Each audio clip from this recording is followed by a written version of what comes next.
বিসমিল্লাহির রহমানির রহিম। আসসালামু আলাইকুম। অবশেষে স্বরাষ্ট্র উপদেষ্টার গম কিন্তু ভাঙলো। আজ প্রায় 6 মান্থ হয়ে যাচ্ছে। কিন্তু অপরাধীরা দেশকে অস্থিতিশীল করে যাচ্ছিল। অবশেষে অপারেশন ডেভিল হান্ট শুরু করছে যৌথ বাহিনী, আর্মি, পুলিশ, র্যাব সমন্বয়ে অপারেশন করা হচ্ছে। ডেভিল হান্ট কাদের টার্গেট করা হচ্ছে? According to officials, corrupt persons যারা দুর্নীতির সাথে যুক্ত ছিল, ডাকাত, চোর, চাঁদাবাজ যারা রিসেন্টলি চাঁদাবাজি কাজ করতেছে এবং সন্ত্রাসীদেরকে এবং আওয়ামী লীগের যে করাপ্ট পলিটিশিয়ান ছিল, তাদের দূষর ছিল, এদেরকে আসলে এই মিশনে টার্গেট করা হচ্ছে।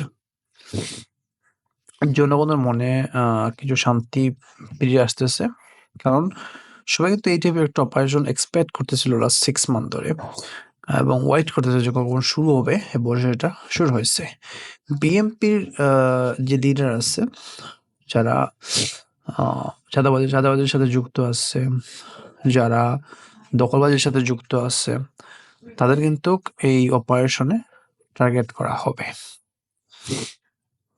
যত বালুর মাঠ ছিল যেগুলো আওয়ামী লীগ পরিচালনা করতো, এগুলা কিন্তু এখন বিএনপি দখল করে পরিচালনা করতেছে। তাদের কিন্তু টার্গেট করা হবে। হ্যাঁ, শুধু বালু না, বিভিন্ন জায়গায় আরো অনেক জায়গায় ওদের মানে রিপ্লেস করে দিছে বিএনপি। এইসব চাঁদাবাজদের কারণে বিএনপি কিন্তু তাদের যে গ্রহণযোগ্যতা ছিল সেটা কিন্তু ওরা হারিয়েছে।